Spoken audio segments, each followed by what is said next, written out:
Okay, ano ba yun?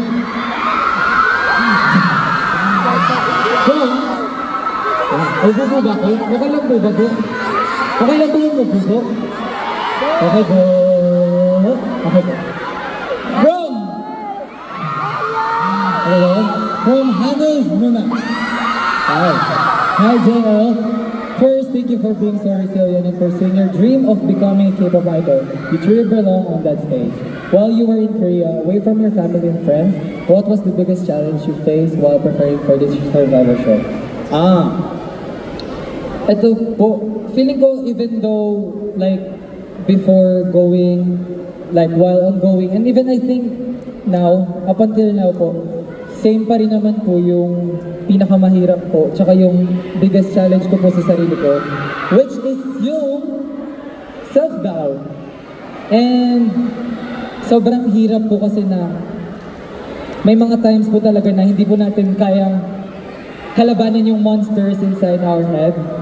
And I think kahit saan po ako mapunta,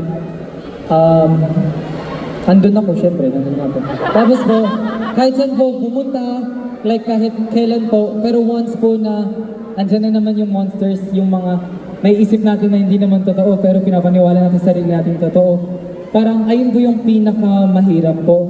But, so kaya po sabi ko rin po sa inyo kanina, sobrang thankful ko po sa inyong lahat for making me realize kung ano po yung worth ko. Kasi po, during those moments po, I think before po siya mag-start, grabe po talaga yung doubt ko, yung takot ko na what if hindi po enough yung gagawin ko?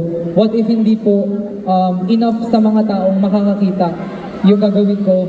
And then sobrang lucky ko po kasi kahit simpleng post nyo po, simpleng tag nyo po, like lahat po yun, sobrang nakaka-help po. Hindi lang po sa akin, kundi po sa mga, kahit po co-fans po, sobrang nakaka-help po siya. And I think, if ever po na mapifeel nyo po ulit yung self-doubt po, just like always think po na hindi pa po natin nakikita yung sarili natin sa mata ng ibang tao po.